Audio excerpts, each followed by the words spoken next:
Bonjour à tous et bienvenue dans ce nouveau numéro du 7-8 Culture et tout de suite le sommaire de ce mardi 25 septembre. 46 estampes et 22 artistes pour refléter la guerre. Pour sa première exposition, Guyancourt s'intéresse au centenaire de la Grande Guerre. C'est un rendez-vous que les amoureux yvelinois de la BD ne manqueraient pour rien au monde. Plus de 7000 passionnés rencontreront auteurs et dessinateurs au Château de Buc pour la 25e édition du festival. Et un peu de magie avec Lorraine Biorel, l'artiste dessine avec du sable. Elle a conté ses histoires à la Meurice de Trappes le week-end dernier. 2018 marque la dernière année du centenaire de la guerre 14-18 et des communes n'attendent pas novembre pour célébrer le devoir de mémoire. À Guyancourt, Art Gravure Saint-Quentin propose 46 estampes originales de ses adhérents. 46 œuvres pour autant de regards. Depuis 3 ans, les adhérents d'Art Gravure Saint-Quentin pensent à la guerre, à leur guerre. C'est le ressenti de chacun, c'est le vécu, c'est l'émotion, c'est faire ressurgir le passé. C'est même, j'allais dire, un sujet d'actualité, c'est-à-dire vraiment aborder quelque chose de très douloureux, quelquefois de pénible.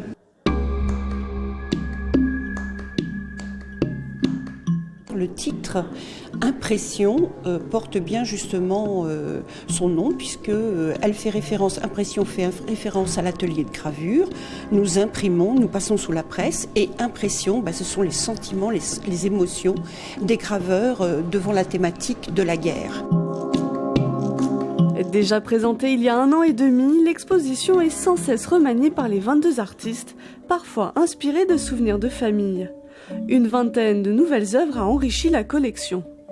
Les graveurs se sont rencontrés avec les écrits de Meredith Ledez qui étaient présentés par les itinéraires poétiques et nous avons créé cette exposition grâce à ces poèmes qu'elle a pu nous fournir, nous lire même.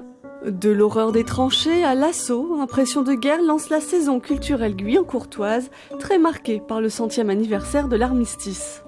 Ce premier trimestre, nous avons voulu le démarrer avec la thématique du centenaire et surtout derrière un gros projet qui a été monté sur le centenaire pour finir ce centenaire en 2018 avec les scolaires. Linogravure, aquateinte, pointe sèche, les adhérents ont choisi de représenter toutes les techniques de la gravure. Un travail long et minutieux, à l'image d'un sujet sensible. Les petites mains de l'ombre mises en lumière, les archives départementales des Yvelines ont choisi de remercier les participants à ces divers projets collaboratifs sur la Grande Guerre par une exposition. Une vingtaine d'entre eux a été photographiée par Thierry Mouni. Explication.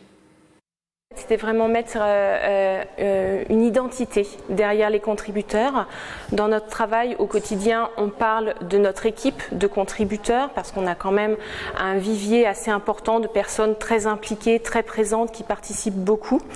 Et puis finalement, comme beaucoup de projets sont en ligne, via des plateformes informatiques, ce sont des noms, des pseudos et on les voit pas finalement. Comme je m'occupe de mon association, c'est pas toujours facile que les gens répondent favorablement à nos attentes. Donc je pense que quand on fait un projet, c'est bien d'être disponible pour toutes les attentes qu'on pourrait avoir derrière. Une autre exposition à découvrir depuis 18 ans, Caroline Kennerson questionne le corps, ses secrets, ses fragilités. Elle présente Phylogénie utopique au Conservatoire des Arts de Montigny-le-Bretonneux. Le vernissage est prévu mercredi 26 septembre. Et maintenant, on va parler d'une édition exceptionnelle. Les 6 et 7 octobre, le festival de BD de Buc fête ses 25 ans. 2 jours de rencontres avec une 50aine d'auteurs et dessinateurs. Un rendez-vous qui attire chaque année plus de 7000 visiteurs. Et on va en parler avec nos invités. M'ont rejoint en plateau Anissa Tamini, la directrice de la culture de la mairie de Buc, et Virginie Augustin, une dessinatrice. Bonsoir à toutes les deux. Bonsoir. Alors je me tourne d'abord vers vous, Anissa Tamini. Qui dit anniversaire dit événement, j'imagine. Oui, et notamment une fresque qui sera faite en live. Absolument. Donc pour ce 25e anniversaire, il faut savoir qu'un festival, pour faire naître un festival c'est facile, mais pour le faire perdurer c'est plus difficile.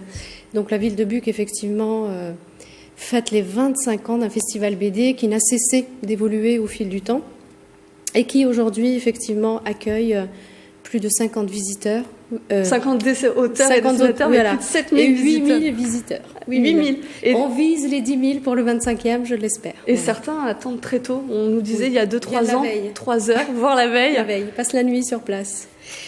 Et donc, l'affiche nous a été faite par Alex Séverin, donc Spirou. Spirou et Fantasio, après Tom Tom et Nana. Tout à fait, voilà. Les grands noms, les grands personnages de BD. Tout à fait. Et puis, bien sûr, les 25 ans, la municipalité a souhaité marquer le coup pour effectivement fêter ce quart de siècle. Et justement, est-ce qu'il y a des nouveautés par rapport aux années précédentes? Alors, il y a des nouveautés, c'est de l'évolution en fait, c'est pas vraiment des nouveautés, c'est de l'évolution. Donc disons que ce festival est tout d'abord culturel, il a un volet pédagogique très important qu'on ne cesse de développer et un volet aussi patrimonial.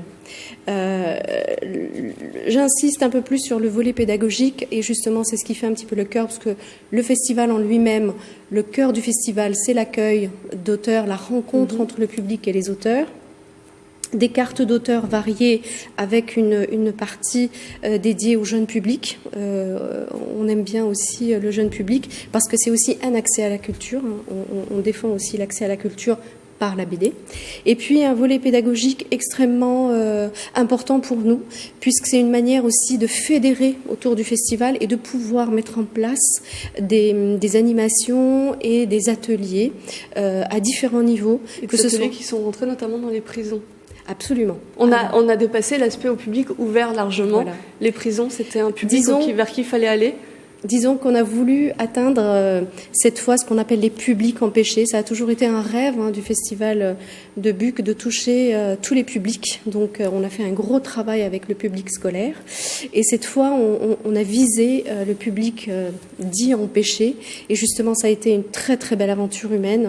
Effectivement, nous sommes allés dans les prisons des Yvelines, 3 prisons, Versailles, Bois d'Arcy et Poissy, avec un projet commun. Donc vraiment un échange autour de la BD. Nous sommes allés dans un hôpital avec des enfants très lourdement atteints qui n'ont pas vraiment accès à la culture puisque leur pathologie parfois ne le permet pas. Le dispositif de traitement est très très lourd.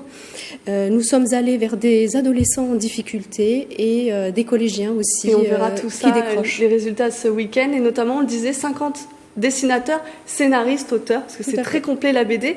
Et il y en a une avec nous ce soir en plateau. Virginie Augustin, un rendez-vous comme Buc, c'est important d'aller à la rencontre des lecteurs. C'est très important d'aller à la rencontre des lecteurs. Buc, je sais, il y a énormément de festivals en France.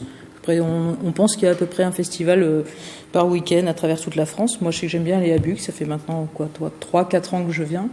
Parce que c'est pas loin de chez moi. Et puis, effectivement, ça reste un festival très accessible, familial. Sympa aussi parce que moi je retrouve des amis, je découvre d'autres personnes que je connaissais pas. Enfin, je parle des auteurs bien sûr. Mais c'est vraiment un univers. Il y a plus de 5300 titres qui ont été publiés en 2016. Et justement, vous, en mai, vous avez un ouvrage qui est sorti.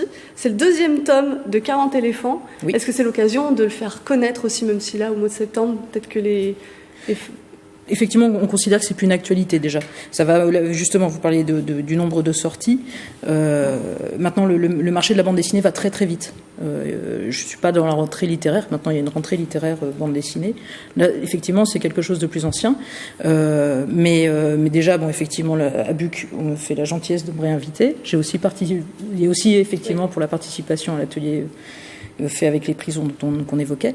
Mais donc c'est un moyen important de défendre un album. On a le soutien effectivement des libraires, j'arrête pas de dire effectivement, c'est rigolo, les libraires et puis les festivals en fait, où justement on retrouve vraiment le public et vraiment des fans, des gens qui viennent pour le travail. Je parlais de 40 éléphants, vous avez aussi créé Halim le Tanneur. Qu'est-ce que le public, pas toute seule bien sûr, parce que vous êtes toujours entouré, qu'est-ce que le public demande le plus de dessiner? Est-ce qu'il y a un personnage en particulier? Ça fait 15 ans à peu près que je fais ce métier.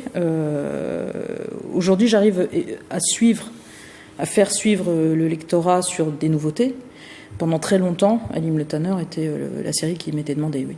D'accord. Alors on est pris par le temps, malheureusement. On a déjà dépassé notre quota, mais pour les 25 ans, on l'oublie pas, c'est le 6 et 7 Octobre prochain, au château de Buc, on pourra rencontrer une 50aine d'auteurs. Un autre sujet, une table lumineuse, une caméra et du sable, 3 éléments pour raconter des rêves. Lorraine Biorel proposait ce week-end à la Meurise un spectacle empreint d'une certaine magie. L'artiste raconte histoire et voyage avec du sable, regardez. Une jolie fleur en mutation. Derrière cette main se cache une jeune artiste, Lorraine Biorel.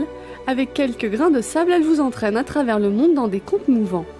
Ils sont chacun nés d'une manière différente. Il y en a qui ont été inspirés d'histoires que j'aimais bien, que j'ai voulu réinterpréter. D'autres où tout simplement j'ai fait des essais sur ma table lumineuse jusqu'à trouver une idée qui me plaise. Lorraine Biorel découvre la technique à l'âge de 15 ans et se l'approprie. Créée en 2013, Des rêves de sable sont des scènes musicales qui laissent un sentiment de magie.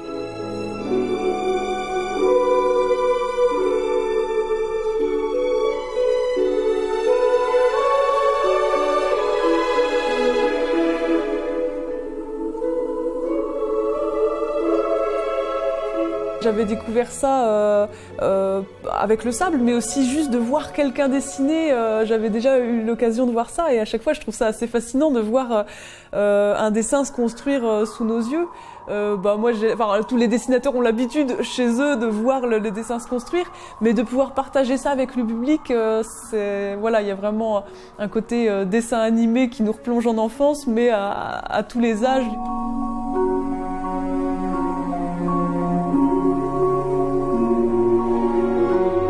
Lorraine Biorel crée des œuvres éphémères avec des gestes envoûtants. Si vous avez manqué le spectacle à la Meurise, l'artiste joue à Bois d'Arcy le 6 octobre prochain pour des rêves toujours plus sablés.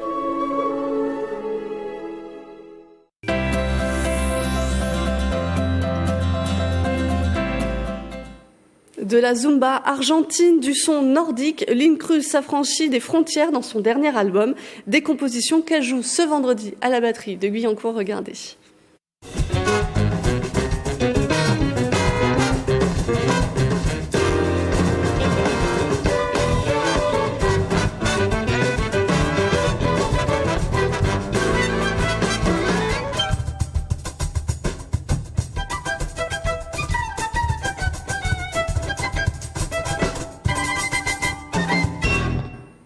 C'est la fin de ce 7-8 Culture. Merci de nous avoir suivis. On se retrouve mardi prochain.